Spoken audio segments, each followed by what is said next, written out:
Hello everyone and welcome to the Sidereal Insights Astro update for August 12th, 2019. I'm 𝘱𝘍𝘢. I'm the artist and astrologer of Mystic Physick Astrology, and I use Western Sidereal astrology in my practice and on this broadcast really as a way to help you reconnect with your soul purpose and remember why you came. And we are getting started just a few minutes late, and I apologize for that. I have kind of a new broadcast setup, so if you're joining me live, if you can just let me know in the comments that you can see me and hear me okay, especially the sound. I want to make sure that you can hear me okay. Thanks for joining me. I'm excited to have you with. So with Sidereal Insights, what we do is every 2 weeks we explore the astrology of the current planetary transits across the heavens from a Western sidereal perspective. And so specifically we're using the 𝘱𝘭𝘢𝘠𝘭𝘢𝘠 zodiac. So you may want to have a copy of your 𝘱𝘭𝘢𝘠𝘭𝘢𝘠 sidereal natal chart handy as we talk about where you might find different signs in your natal chart or different points, different degrees in your natal chart during the broadcast. And my aim really with the broadcast is to provide guidance for you on how you can consciously use the energy of the transiting planets as those transits happen to affect your life in a positive way. So basically the idea is you want to be able to respond to your transits and not just react to them as they happen to you. So thank you for watching. Please like and share the broadcast if you would. Tag a friend if you know someone who might be interested in our discussion today about the current sidereal transits. We're also going to be talking a little bit about the full moon in Capricorn coming up in just a couple of days. And we're going to talk a little bit about some upcoming busy activity going on in the sign of Leo, sidereal Leo. And what I want to do just really quickly while I have you on, excuse me, is drop a link in the comments for you.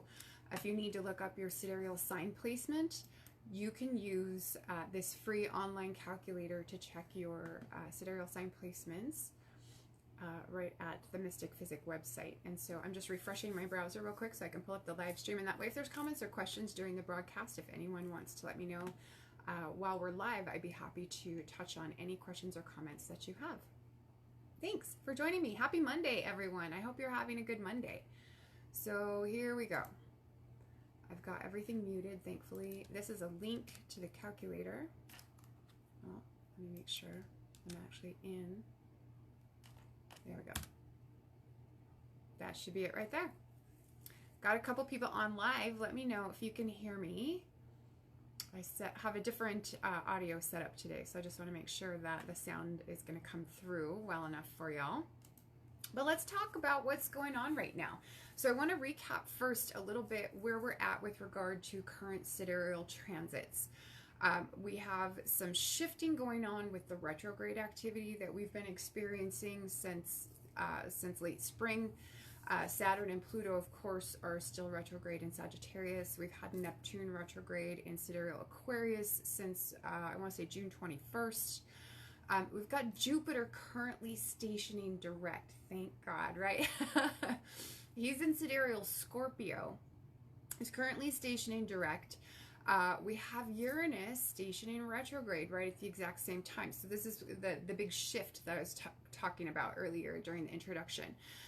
Uranus is going to be retrograde through early January, about January 10th, 2020. We also have Mercury about to leave the shadow of his July retrograde coming up in just a couple of days as well.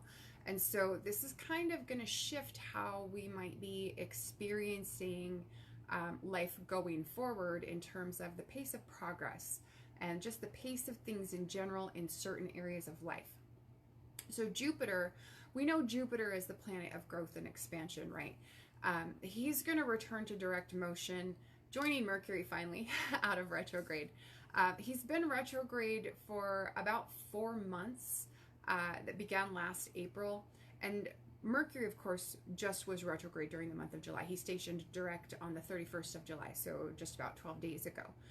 We're just about to emerge from the shadow of that retrograde, but what you have here are the two planets that rule over our mental activities such as thinking, learning, reasoning, communication, things like that, returning to a normal orbit finally after months in the case of Jupiter, after weeks in the case of Mercury. And so what we'll see here is progress will come a bit more easily. There'll be less need for rehashing details. There'll be less need for correcting errors of judgment or clarifying miscommunication or misunderstanding. Things will start to run smoother in those areas of life. And at the same time, with Uranus, the planet of surprises, sudden events, accidents, shocking things, he's going to begin his annual retrograde in Aries, which is the sign of exploration. It's a sign of forging new paths. It's a sign of the self, forging new paths into unknown territory. This is what Aries is really about. So Uranus grants us insights. It grants us eureka moments, right? And so with him retrograde in the sign of the self, those insights may be shockingly personal in nature. This is going to be an interesting period of time with Uranus retrograde. It'll open up for a lot of possibility for change and you know, kind of reinventing the self. Hi, Gia. It's good to see you on the broadcast. Haven't seen you around in a while. Gia Lily is kind of a colleague, I think you could say, in a way. She's a love and romance coach, and I love her work. She does great work. Hi, Gia, it's good to see you. So one thing that you want to keep in mind is that progress may still remain kind of slow in the Saturn and Pluto ruled areas of life.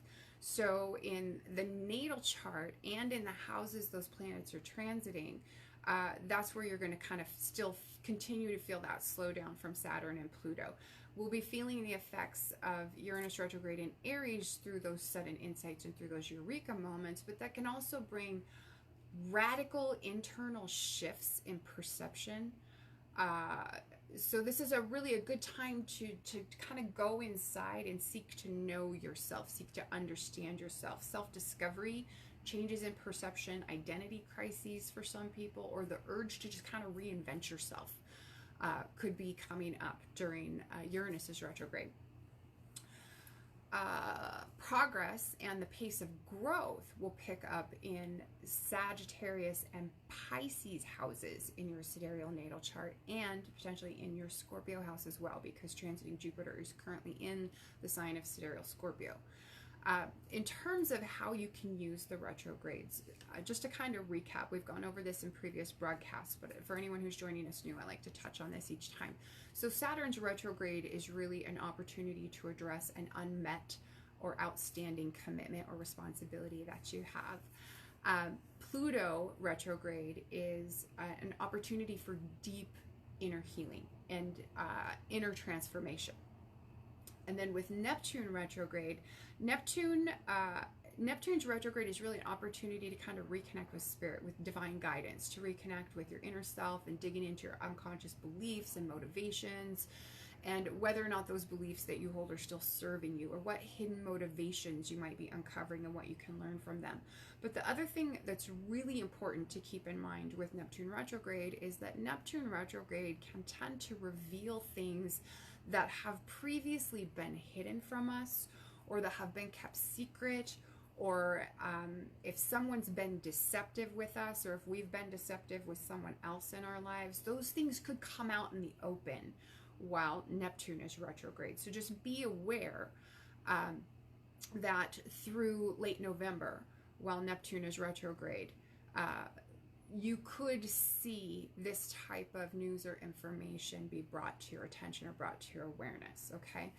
And especially related to the houses that are ruled by Pisces or Aquarius in your sidereal natal chart. Gia says, oh, thank you for the love. And yes, she would absolutely say that we're colleagues. I love Gia's work. Yes, you're definitely in reinvention mode. That's good to hear. It's something that we periodically need to do once in a while, right? Like, life is meant for growth, for evolution, both on a biologic level, but also on an internal, spiritual, personal, emotional, mental, non-physical level, right? So we constantly have to be cognizant of the fact that when you stay in one place too long, in any fashion, things can tend to become stagnant, both with yourself and in your external life. And that's not conducive to growth and health and happiness. And so that reinvention is a real important part of your own personal evolution and your own personal growth. So finally, thank God, the July eclipse season is really kind of winding down. We only have about a month or so left where we'll really feel the July eclipse season in terms of it having an effect. So the eclipse degrees can be reactivated as the luminaries transit over them. This typically happens right around the new moons and full moons, not necessarily exactly on those days, but right around the new moons and full moons. And the eclipses can be reactivated as Mars transits the eclipse degree as well, as we saw when Mars just recently transited the eclipse degree from the Cancer eclipse that we had back in January. So these transits to the eclipse degrees can trigger additional events or additional news. So what we're facing now is we have the upcoming full moon in Capricorn, and then we have the new and full moons coming in early and mid-September, where some folks who are being directly affected by the July 2nd and July 16th eclipses may receive additional news or may receive the first bit of news. For some folks, the news can come after the fact rather than before the eclipse or during the eclipse. So we've been going through this for several months already, right? Because eclipses are active within a 60-day window, both before and after when they actually happen. And so we're finally coming into that last 30 days-ish of the trailing 60-day window where the eclipses are really kind of winding down. The effect is tapering off, and we'll be moving into a time when we're more fully adjusted to whatever changes those eclipses triggered in our lives or whatever news they brought us. We'll have probably come to a more complete place of integrating whatever that news was. Keeping in mind the eclipses tend to trigger things that are beyond our ability to control. We really just have to react or respond to them, right? We really have to kind of adjust to. They're not necessarily events or the types of circumstances that we can have a direct effect on. Whether or not we get to deal with them, we really just kind of have to when eclipses are concerned. Now, I will include a link in the comments for those of you who might be curious. I did a video several months ago on those eclipses, the critical dates and degrees. And so if you want to go hit that post on the Mystic Physick blog, Uranus in the 5th house, I'll touch on, in the video and in the blog post itself, I touch on what dates you want to be looking at depending on whether or not you are directly affected by the eclipses, and how to know by what degrees of what signs the eclipses took place, and how to know whether you will be directly or were directly affected by those eclipses. So if you just kind of want a refresher so you can mark the remaining dates down in your planner or on your calendar and kind of keep an eye on them for significant events or significant news to come to you, that's the link that you'll want to hit. And for most of you, you probably have already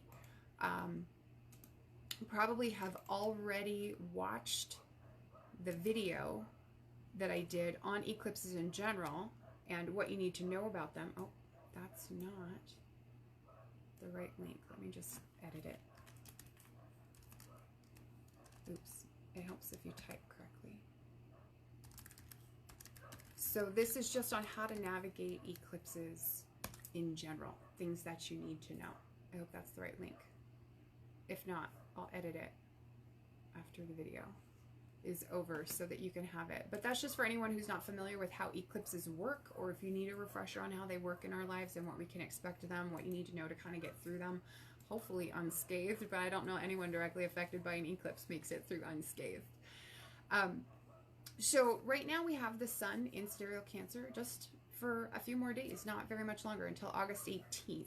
And while the sun is in Cancer, this is really a period of time where what brings us emotional security is really kind of at the forefront of our lives. When the sun moves into Leo on the 18th, this is really more of a period of time that's about self-expression. It can be about getting in touch with your own heart, with what's important to you on a heart level. It can also be about creative expression, so not just self-expression, but what you feel driven to do for creative expression. And if you have a method that you feel drawn towards for creative self-expression in your life, use the sun's transit of Leo, that 4-week period, to really just kind of either connect with it to begin with or reconnect to it. If those methods of self-expression, if there's something that you've kind of wandered away from over time, use that opportunity to really kind of reconnect, just for a healthy way of getting in touch with your own self and communicating what that personal truth that you carry within you is. We have Mercury in Cancer again, right? Because during his retrograde, he retrograded back into Sidereal Gemini for about 10 days or so. On the 5th of August, after he went direct on the 31st, it took until the 5th of August before he moved back into Cancer. So now he restarts his Cancer transit, and that will run until August 26th, when he also moves into Leo. And then also coming up, well, on the 10th, we had Mars move into Leo. We also have Venus moving into Leo on the 17th of this month. So we're about to have this big party of personal planets going on in Leo, right? We'll have the sun, we'll have Mars, Mercury, and Venus all there for a period of time. And so this is very important for folks who may have Leo sun or Leo rising, because when the sun enters Leo, we'll be entering into birthday month for the Leo signs, right? But it's also very important for the rest of us in terms of where Leo rests in our own natal chart by the sidereal zodiac. So have a look at your own natal chart and take a peek at what house Leo is occupying, because what's going to happen is, as all the personal planets shift into Leo coming up, you'll see a boost of activity and just busyness going on in that part of life. You might find that your attention is more focused on Leo types of activities, or activities related to that particular house in your natal chart. You may be much more involved in self-expression, expressing your own needs, wants, desires, your own personal truths related to that particular area of life, wherever you find Leo. Okay. Now, one date that I want to call out, August 14th, is kind of a significant date this month. It's the date that Mercury leaves the shadow of his retrograde, but it's also the date that we have a conjunction between the Sun and Venus. And so this date, it's kind of important for everybody, but much more so, well, Gia is going to love this, being a relationship coach. Absolutely. Sun conjunct Venus is a wonderful day for romance, potentially, for a lot of folks. It's also a significant day for anyone with Taurus or Libra sun or rising sign. Those of you who have Taurus or Libra as your sun sign or your rising sign by the sidereal zodiac, this could potentially be one of the most important days of the year for you. When the sun conjoins your ruler, that's typically a significant day during the year. It typically, depending on the planet which rules your sun or rules your ascendant, it typically only happens once per year, right? But this is a day when you can potentially find yourself at the center of attention or in the spotlight in some way. So, especially so for folks who are affected, if, like, for instance, if you needed to give a presentation, or if you needed to make a big pitch about something, or if you needed to do something significant that makes an impression, that could be an excellent day to do it. Gia says, I'm a Libra sun too. Oh, that's exciting, Gia. I love it. So, just after that, just the very next day on the 15th, we have the full moon in Capricorn. And I'll talk a little bit more about this full moon in Capricorn on the 14th, when we do the full moon releasing practice in the Sidereal Insights community. This full moon is really about a significant shift. It's holding within it the potential to bring about a fundamental transformation in a long-standing worldview, or an ideology, or personal philosophy, something that you have carried for a long time. Could be coming to a head in terms of its transformation or major change or metamorphosis right around this particular full moon. So watch for that, especially if you find that you'll be personally affected. And let's look real quick. So this full moon is going to be exact at 27 degrees 23 minutes of Capricorn by the 𝘱𝘭𝘢𝘁𝘍𝑒 zodiac. So if you have a planet or personal point right there, or if you have Capricorn sun or Capricorn ascendant, you'll want to pay attention, because this could be a very personal full moon for you in terms of that type of transformation or that type of change in your life. Okay. And then just a few days later, on August 17th, that's when we have Venus move into Leo. And Venus is going to be in Leo until September 9th. So this is good news for Leo suns, Leo ascendants. Venus in Leo, when the Venus is transiting your sign, it can be a really good time to make, if you want to make changes to your appearance, you can do that and come out with some positive results, whether that's, you know, updating your wardrobe or changing a hairstyle, or, you know, maybe you want to try something in terms of your makeup. If you wear makeup, you can make interesting changes during Venus transiting your sun sign or your ascendant sign, and have potentially very good results when you do that. Okay, and of course the sun, after it moves into Leo on August 18th, it'll be there until mid-September. As far as announcements, stay tuned for news and updates coming very, very soon regarding the 2020 Ultimate Astrological Planner. I'll be releasing, hopefully very soon for you, some exciting new changes coming for next year's planner, including the ability to customize your planner for your preferred time zone, no matter where you are in the world. Normally when I do the planner, it's based on Eastern time, right, here in the US.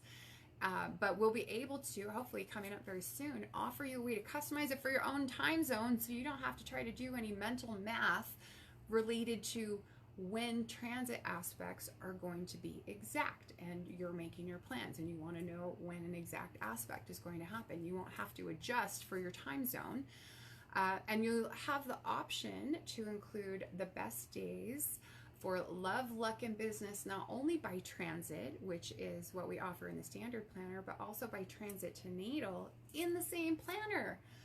We weren't able to do that before. I think these are some pretty sweet changes. We're having a lot of new options really come into availability, and I want to say thank you very much to 𝘱𝘭𝘢𝘠𝘭𝘠, who is making this all possible. He's the maker of the Parshar's Light Vedic astrology software, which is really widely used in the Vedic astrology world. And I just want to throw a big shout out there and thank Mihail very, very much for making all of this possible for me and for you. It is an amazing update. Yeah, I'm so excited about it. I really, really am. So thank you for that, Mihail. We appreciate it. And I want to invite you to join me Wednesday, August 14th for our guided full moon releasing practice to take advantage of the full moon in Sidereal Capricorn. And I apologize because I did not copy and paste my times for the broadcast into my notes here to be able to tell you. It's going to be at 7:30 p.m. Mountain Daylight Time, which is 9:30 p.m. Eastern Daylight Time. And this is where I'm going to get tripped up trying to give you British summertime and Australian time. I want to say that's going to be, it's like 1:30 or 2:30 in the morning if you're in the UK. And I think, oh, I can't remember what it is in Australia. Anyway, I'll post a reminder about that event with the proper times. If you want to join me live, though, you do need to be a member of the Sidereal Insights Astrology community here on Facebook. So be sure to request access and answer the 3 questions, and I'll approve you in time for you to join us live. Otherwise, I will post a replay afterward to the Mystic Physick Astrology Facebook page, and I'll upload the replay to our YouTube channel, and you can catch it in both of those places. And I would like to invite you, while you're on, to go ahead and subscribe to the YouTube channel, and that way you don't ever miss a broadcast.